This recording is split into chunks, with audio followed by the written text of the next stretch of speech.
Hola, bom dia. Carl Munson here with the Good Morning Portugal live stream and podcast, and also YouTube channel.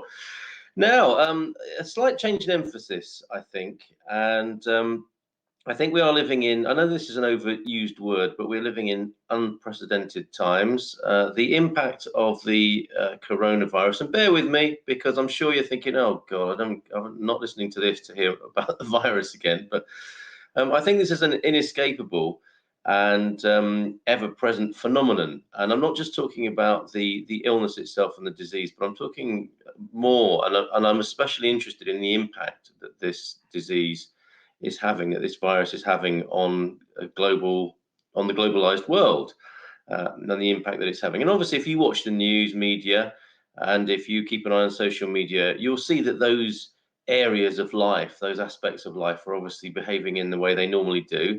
And there's a certain kind of atmosphere. You could call it feverish in its own way, couldn't you? A febrile atmosphere. And of course, the news media, you can't really criticize the news media for being negative or fear mongering, because that's what it's always done. The news media, that's their job. It's like I've said before, criticizing the news media for fear mongering is like criticizing nurses for being caring. It's just what they do. And I think that the responsibility lies with the individual to have a good measure of exposure, to find out what you need to find out and then leave. Don't hang around in that atmosphere. It's all about balance, isn't it? Everything in our lives is all about balance. And that's what I'm trying to do now with this slightly different emphasis on the Good Morning Portugal show. I want to be a useful service to people, to keep you updated. Specifically, we're not moving away from our essential remit, which is working with the expat and immigrant community who are either in Portugal or thinking about coming here. That's always been my aim and my wish, and that is to have people be connected who might benefit from a sense of community. When you're in a new country, there are all sorts of issues that come up, and I thought it might be useful, with the wonders of the technology we have, to have a network that connects people and helps people, supports people. And you could say that with the effect that the coronavirus and its associated phenomenon is having on the world, that's more appropriate and prescient than ever. So I will continue in that way, but the emphasis will be on a bit of a news roundup on things that are to do with the impact of the coronavirus on Portugal. And I'll be gathering in a look at news stories that are, I hate using the word stories, because these things are real. They're not stories, are they? They're not fairy stories. They are allegedly what's going on. So news items and information. I'll bring you news and information about what's going on and the impact on Portugal, and more importantly, practical insight. And I hesitate as well to use the word advice, because I think you are ultimately responsible for what you do. We should know that. This is information to help you make good decisions, if you like, about what you might do. And like I said before, I'm especially interested in life after the coronavirus. This will pass. I think it's going to be a bumpy ride. I think it's going to be very challenging. I think it's challenging our assumptions, our way of life, and all sorts of things in a way that we never imagined. And that's always the way for human beings, isn't it? We don't imagine because they're called shocks for a reason. And it seems the dynamics of life are such that unexpected things happening, and it would be wise to expect the unexpected and prepare. That's the thing, isn't it? To be prepared, to be aware, and that's what I'm endeavouring to do here on the Good Morning Portugal live stream on a Monday, Tuesday, Thursday, and Friday morning, and on social media in between times, just to help you with that kind of information. So do let me know if you're tuning in. If you're tuning in live, it's always great to have your company and your comments within the comments box. But even when we're not live, please add your comments as well. I'll keep an eye on what's happening and do my best to help you and respond to any comments that come up. So let's begin. What I'm going to do, it doesn't seem appropriate to be, on the one hand, somebody who is a subscriber to isolation in some ways, or what's it called, social minimizing. All these buzzwords aren't helpful either, are they? Because immediately, they're all sort of Marmite words and phrases, aren't they? It's like you either like them or you don't. But certainly as a family here, we've decided to expose ourselves less to the outside world, hunker down and contain ourselves, and go out as we need to, but not go out like we used to for the time being anyway. And just take it easy, make the most of why we came to Portugal in the first place, which was to be here and to have an easygoing and relaxed life. And then you can't complain, can you? If the circumstances impose upon you an easy and relaxed life, it'd be weird to complain. So we're embracing that on one level. There are obvious concerns about longer term in terms of disruption of food supplies and so on. And, I think an amount of preparedness around that is very useful as well. And work. Now, we can wait until it becomes very difficult, I think, or again, we can prepare ourselves. And I'm very lucky to be able to work from home. This, believe it or not, is part of my work. And I think we have the most amazing technological tools to help us work from home. And as somebody who uses a lot of teleconferencing and live streaming and so on, if you need any help with this as a way of staying in contact with people, as a way of getting your message out, get in touch with me. I'm very glad to help. I think it's incredible technology, and it will help us to, in our isolation, and I suspect in the coming weeks and months where we have to get used to being inside or at home more, this will be an invaluable tool. So if I can help as well as a focal point on the one hand for gathering news and sharing it, and letting people know where you are, who you are, what you're thinking about this, I'd be glad to do that. But if you want to do this in your own way as well and use this sort of technology, use Zoom, use StreamYard, whatever, podcasting, if you want to develop your business in that way, give me a shout, because I'll be delighted to help with that as well. We will stay, obviously, it's a perennial, isn't it? Excuse me one moment. Don't worry, it's not the virus. It's a perennial to be interested in the weather. Whatever happens in the world, I think the birds will still sing. The children will still play. The dogs will bark. This is Portugal. There's always a sound of barking dogs in the distance, which is fabulous. And also, the sun will shine at times. So let's find out today what the sunshine levels are like, and how you can expose yourself to some good old vitamin D, which I think is extremely important at the moment. And I know that people poo-poo the idea, it's almost like it's lumped in with the whole conspiracy theorist thing, isn't it? How you can trash someone's ideas with a single mention of the word conspiracy theory, or keywords like tinfoil hat or turmeric or garlic or something like that.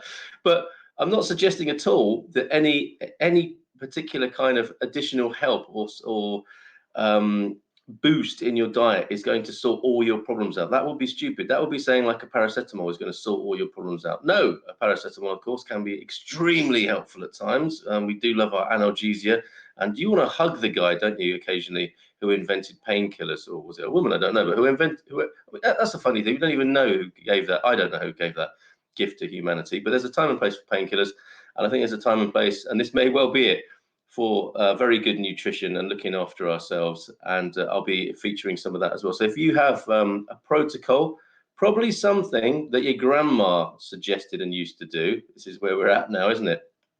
Then please do share it with me. Mrs. Emma's just started making a very attractive vitamin C supplemented food, a fancy little sweets, basically, that the children will eat, a way of getting vitamin C into the kids, and using all the oranges and citrus fruits that would otherwise normally fall to the ground, I think, here in Portugal. So that will be featured at some point as well. And I'd love to hear your recipes, your approach, everything, what you're doing to gird your loins in the face of this virus and the changes I think are coming to our society and the way we live, certainly temporarily, but perhaps in the longer term, it may inform our longer term behaviour. So let's have a look at this weather. Lisbon today, a lovely sunny day in Lisbon. That's a great place to be soaking up some rays and boosting up your vitamin D levels. 13 degrees at the moment and 23 to look forward to. And a mixed week, but no rain there in Lisboa, in the capital. Just a bit of cloud occasionally to give a little bit of relief from the intense sun by the look of it. Porto, 10 degrees currently in overcast. Similar picture in Aveiro. 17 degrees to look forward to in both of those cities, and rain coming towards the end of the weekend. It is March, of course, and March and April are likely to bring spring showers from time to time, but occasional brilliant sunshine as well as we welcome spring, and as spring welcomes us, of course. Beja, 12 degrees currently. Look at that, 27, 29 degree high tomorrow. That's amazing. A lovely week to look forward to in Beja. Braga up in the north and Bragança, 9 and 8 degrees respectively, but still nice temperatures to look forward to. And the rain coming in about a week's, well, in the next few days after the weekend. And Castelo Branco today, 23 degrees and 11 degrees overcast in Castelo Branco currently, and in Coimbra, 9 degrees, similarly overcast, but 22, very comfortable, 22 to look forward to. And a lovely week, occasional bit of cloud, but nice temperatures. and the rain coming next Monday, or forecast for next Monday. Évora is 11 degrees at the moment and sunny, 24 to look forward to, 26, beautiful. Similar picture to Lisboa there. Some lovely weather in Évora for the coming week. Faro, as you would expect, and as I always say, as you would expect me to say, as you would expect, in Faro, 22 degrees, 16 degrees currently. Guarda, 11 degrees and overcast, 21 to look forward to, and the rain coming again after the weekend in Guarda. Leiria, Porto Alegre, 21 degrees to look forward to in Leiria. Porto Alegre, 22 degrees, and Santarém, 25, a roasting 25 and 27. It's all relative, isn't it? In Santarém today and tomorrow. Setúbal, 24 degrees, 26 degrees today and tomorrow. And Viana do Castelo featured a beautiful house there, Casa do Dia. Have a look at that. It was an absolutely delightful part of the country, often overlooked. People don't seem to know a great deal about Viana do Castelo, but I see there's a new expat group that's just been started on Facebook, which might be useful to people who are thinking of moving there or who already moved there and want a bit of a network. 10 degrees there at the moment, 17 degrees today as a high, and a little bit cloudy, and again, rain coming at the weekend. Villarreal, 21 degrees, 24 degrees today and tomorrow, 10 degrees at the moment, and cloudy. Viseu, cloudy too, 10 degrees overcast, 22 degrees the high today, a cloudy day, but with a bit of sun peeking out from behind the clouds. Azores, 16 degrees, currently overcast, 19 degrees to look forward to. And Madeira, finally, 12 degrees and a little bit of sun, peeking its pretty face from behind the clouds, and 17 degrees to look forward to. And foggy on Thursday in Madeira. And an interesting story about Madeira and a Danish couple who wanted to go there on holiday and breached the quarantine situation. Hi to you. Good morning to you, Rowan. Great to have your company. Thank you for tuning in this morning. Let's do that now, actually, whilst we're mentioning Madeira. So as I said, we are focusing on the coronavirus implications and impact here. What's actually happening, as best as I can find out for you, as a little bit of a digest, coronavirus related information, but also I suppose the equivalent of blitz spirit. You know, how are we dealing with this thing in a positive way? Because we've got to do that for our own sanity and mental health. Is stay positive, stay healthy, and which is so easy here to stay close to the ground in Portugal. You know, do the work in the community. I've been talking to Will Thompson, as you may have noticed, and Will is doing some. He's really, you know, brought the news to me about the coronavirus, changed my view from, oh, it's just a flu and it'll pass, to something a little bit more significant than that. And what's really inspiring about Will and his approach is that he's really reached out to his local community. I don't think anymore anyway that he's the crazy doom monger, but he's actually doing some very practical stuff. And his preparedness, his preparations in terms of gathering food stuff in case supplies are disrupted, his vision is that he can bake for the community. He can make bread for everyone, not just himself. That's the kind of spirit, that's the kind of thing we're looking at, I think, here as a possibility. So Danish couple flees coronavirus quarantine in Copenhagen for trip to Madeira, but health authorities catch them out. Ha! A Danish couple, which decided to break quarantine to travel to Madeira, didn't bargain for the joined-up thinking of European health authorities. No sooner had the Danish side realised the couple was on the move, they tipped off authorities in Portugal. It's like health Interpol at work here, isn't it? When the couple reached their hotel yesterday, Sunday, the story came out yesterday on the Portugal Resident. Thanks to the PortugalResident.com for this.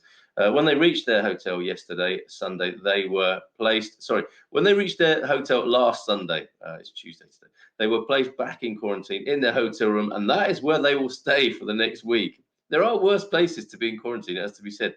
Says the Expresso newspaper, the General Director of Health received the information and passed it on to Madeira. The result is that right now, the two tourists are isolated in a hotel room in Funchal.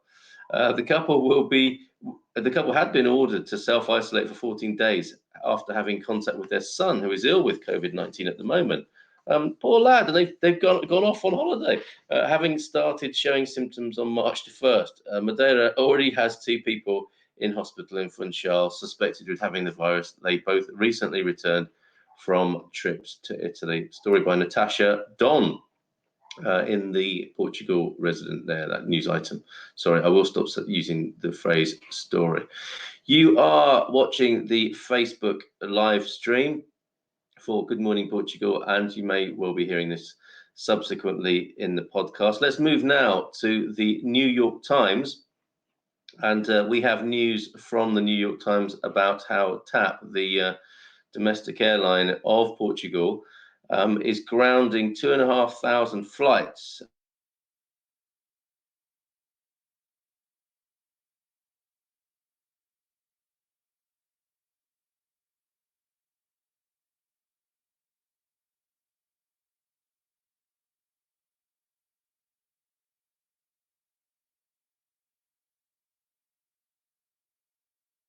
There we go. And two lots of me in the screen temporarily. I think one's enough.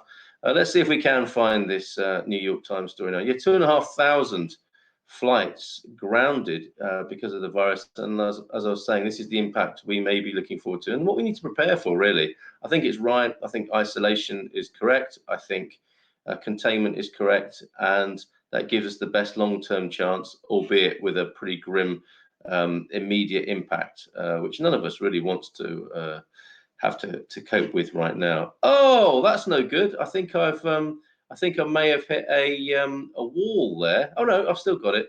I thought I was hitting a paywall on the New York Times. That may happen from time to time as I look at the news items. But Portugal's TAP grounds 2,500 more flights through May due to coronavirus. And the impact begins pretty much immediately. That's an Americanism, isn't it? Through May. I think that means until May in my kind of English. Lisbon, Portugal, Dateline Lisbon, Portugal's flag carrier TAP on Monday suspended. This is again a March the 9th story from yesterday. 2,500 flights scheduled for March, May after cancelling 1,000 flights for this month and next on Thursday, citing a fall in demand for travel due to the coronavirus outbreak. Yeah, and Americans respond very quickly to these sorts of things, don't they? And stay at home and become quite scared of moving around the world. I remember this from other world events when I lived in the UK. The 3,500 groundings account for 7% of TAP's scheduled flights this month, 11% in April and 90% in May. TAP said on Thursday it expected its revenues not to be impacted, but definitely to be impacted by the coronavirus crisis, and it was suspending non-critical investment and evaluating cost cuts. It said on Monday it would contact all affected passengers to find the best options and alternatives, adding it was waiving ticket alteration fees for flights booked between March the 8th and the 31st. Industry experts say the coronavirus will likely accelerate a shakeout in Europe's overcrowded airline industry, ultimately benefiting a few big players such as Ryanair and British Airways owner IAG, while smaller companies such as Norwegian Air, SAS, Alitalia, and TAP may struggle. Asked to comment about potential cash difficulties due to the virus epidemic, TAP told Reuters it was successfully implementing its post-privatization transformation plan and had a, again, quote, solid shareholder base. TAP was partially privatized in 2015. The state still holds a 50% stake. So just to conclude on this article, TAP also said it had ended last year with its best cash position ever, despite posting a net loss of 106 million euros. I don't understand that either. I guess only people with an MBA or accounting mindset would understand how that's a good thing, and had also reduced operating costs and slashed this year's debt repayments by 70% after recent renegotiation and extension of debt maturities. Reports in the German media last month said Lufthansa and United Airlines were considering taking over TAP. Portugal has so far reported 35 cases of coronavirus, far below around 1,000 cases in neighbouring Spain. So it's very interesting, the different, and when I was talking to Will Thompson about this, the response is often a reflection of the national psychology, whether people are very prepared or whether they're a bit easygoing about it or whatever, if they're caught unawares or just underestimate it, overestimate it, whatever. But we do have a world meter that you can look at if you really want to dig this deeply, or if you want to avoid it altogether. I can understand that. But corona cases, 114,000 altogether, 114,500 so far. Deaths, just over 4,000 deaths worldwide, and 64,000 people, you'll be glad to know, have recovered. And in Portugal, yes, the figure currently is, if I can find Portugal in this, it's not done in an alphabetical way, but one of the interesting things to look at, of course, as well, is the total cases per million of population. And in Portugal at the moment, that is 3.8 per million. And that is with 39 declared total cases currently right now. You're listening to or watching the Good Morning Portugal live stream. We have taken a little bit of a turn. We're not doing our regular format anymore for the foreseeable future. Just as I've banned hugging and kissing for the time being, anyway. Except for my wife Louisa, of course. That would be so bad, wouldn't it? If you self-isolate within your own home and withhold that kind of level of affection. But yes, strangers. Too much information there. Beijinhos, abrazos, no, not for the time being. And the format is changing here on the show as well, looking to be a news and information source whilst we come to terms with the implications and impact of the coronavirus in Portugal for everybody. I mean, this is an English-speaking live stream podcast, so obviously it's aimed at expats and explorers, but anyone who speaks English may want to be involved and be interested in this particular turn of the show. Won't be doing features that encourage people to travel at the moment, and I think the housing market, that's the last thing on people's minds, so we won't be doing the Casa de Dia for the time being. We're not going to be encouraging people to get out and about right now. The emphasis I want is to have people focused on the homestead and being at home and enjoy being at home, and also exploring how we might continue to work using these technological advances of the last decade, certainly last couple of decades, and look at how we can create livelihood from being at home and managing this particular impact as our resilience is tested by this virus and its phenomenon. Okay, so finally then, for today, there was a story that I wanted to share with you. Sorry, I promise to stop saying story. I hate it when I hear the media people saying a story. When they talk about someone's life, basically. These aren't stories. This is information and articles. And yes, I wanted to finish with a list now, just to bring you up to date. That's the idea here, is to update you with information, not to terrify the living bejeebers out of you. I really don't want to do that. I want us to use that well-worn phrase, we're all in this together, and let's work through it together. Let's be a virtual community, if not a real one, and figure out how we can best prepare ourselves and best enjoy life still, given external constraints that this is inevitably bringing in. And I'm going to show you some of those constraints. I'll read them for you now if you're listening on the podcast. This is what we're concluding with today, along with the invitation to please get involved. Where are you? What's your situation? And how can we work together on this in these challenging times? COVID-19 outbreak has been leading to, since last week, the closure or amendment of access to public services, schools, hospitals, and other facilities in Portugal. So well done, Portugal, for taking a proactive approach in many of these public spaces. This from the portugalnews.com. And this is their list of services and spaces closed or with restricted access in Portugal, according to public announcements made until the beginning of the afternoon yesterday, the 9th of March. In teaching, the Directorate General for Health announced on Sunday the closure of all schools in the municipalities of Lusada and Felgueiras in the district of Porto. The Higher School of Technology and Management of the Polytechnic of Porto today closed indefinitely all facilities where classes take place, including Amarante, Penafiel in the district of Porto, in addition to Felgueiras and Lusada. Classes at the Faculty of Medicine of the University of Porto are suspended, and all students are prohibited from circulating in the building of the Hospital of São João. Training activities, classes, internships, and study visits were also suspended, with the participation of professionals there. The shared facilities of the Abel Salazar Institute of Biomedical Sciences and the Faculty of Pharmacy of the University of Porto is closed until the 20th of March. The Polytechnic and University Higher Education Cooperative suspended all classes at its educational establishments and closed most spaces preventatively. In Portimão, Faro district, 2 schools are closed. The Manuel Teixeira Gomes Secondary School, where there was a student diagnosed with COVID-19, and the Professor José Buzel Basic School, where the mother of a sick student also teaches. The University of Trás-os-Montes and Alto Douro in Villarreal decided to suspend sports events and activities under the responsibility of the academy, as well as trips to countries affected by the COVID-19 outbreak. The Amadora Secondary School in the district of Lisbon and the Basic School 2.3, Roque Gameiro, in the same municipality closed until March 20th. Two new cases, that's after 2 new cases of COVID-19 were identified. About 90 students from the University of Minho are in voluntary quarantine at the academy's residences in Braga, having come into contact with a student infected by the virus. The University of Azores, with hubs in San Miguel, Terceira, and Faial, today decided to postpone congresses, workshops, seminars, or other public, scientific, or cultural events in the spaces of the institution for an indefinite period. The Polytechnic Institute of Viana do Castelo suspended the 2020 edition of their IPVC Summit event and postponed the job fair, which was taking place simultaneously on the 18th. And they were expecting 10,000 visitors there, so that's cancelled. The Faith Institute of Higher Studies closed its premises today and suspended on-site activities for at least 2 weeks for preventative reasons, in a measure that covers 900 students. So good preventative stuff going on there. Is it preventive or preventative? Health now. Health visits to hospitals and homes in the northern region were temporarily suspended, as announced on Saturday by the Ministry of Health. I hadn't heard that before.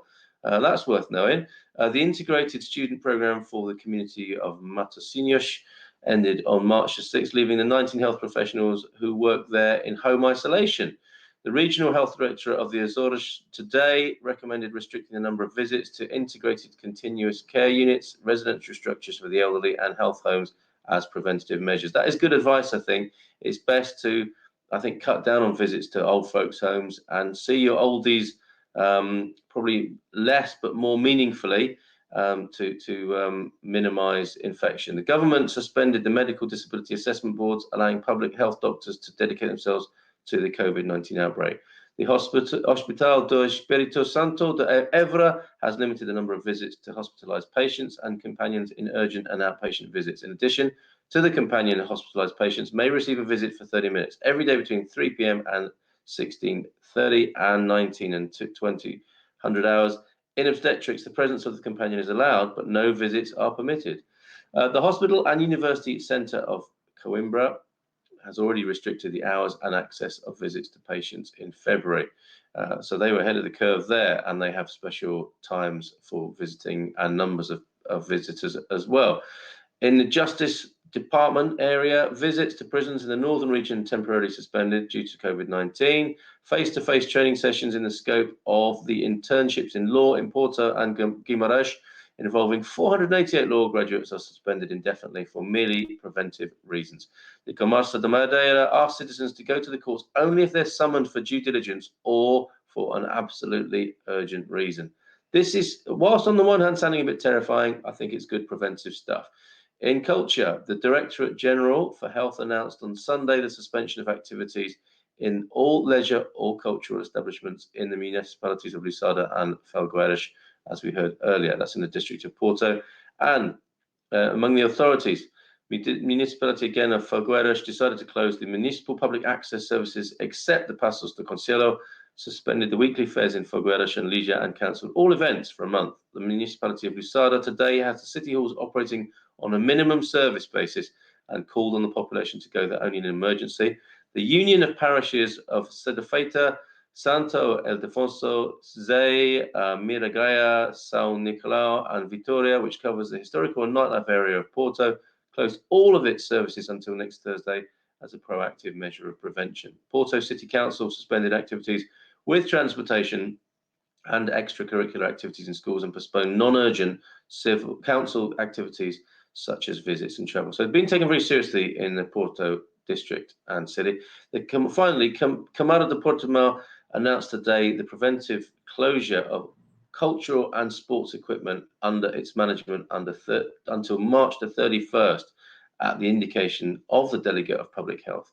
And that includes the theatre in the Câmara of Portimão, museums, libraries, the Portimão Arena, the sports pavilions, the municipal swimming pool, all of the pools of Portimão, Alvor and Madureira Grande, and the municipality's tennis courts. So again, some pretty comprehensive closures there, but good preventive stuff for the purposes of containment. And good morning to you as well, Jeannie. Thanks for tuning in, as you do on a regular basis. Really appreciate that. You're in Belgium, of course, where the Belgian health minister is saying, you heard how bad my Portuguese is. Now let me try some Belgian. Blijf in uw kwart. Stay in your home. Straightforward, plain-speaking Belgian health minister. I do find the Belgians straightforward people, and there's their health minister. So stay in your hole. Stay in your hole. It's the colloquial there. So stay in your hole. Stay in your home. It's good advice. It's really good advice at the moment. Let's make being at home fun, and let's, despite the challenges, that's the invitation here. We'll do my best to keep you informed of what's going on in Portugal. We'll not be encouraging people to travel, and to keep life simple. I will be encouraging people to keep life simple. So no casa de dias for the time being. No touristy information. Stay put. Stay close to the ground, stay positive, stay healthy, and I will be updating you as and when I can. News information via Twitter as well, at My Portugal News. Whatever I can find, I'll be popping that on there, and I'll do my best to keep you informed and help to keep you healthy and help to keep you positive. We've got to get that balance right. So what are you doing about that? Do use the Good Morning Portugal live stream and podcast for that purpose. Take care. Bye for now, and be with you again on Thursday and in between times via social media. So bye for now. Até logo. And boa sorte. And would it be boa saúde or bom saúde? Anyway, good health to you.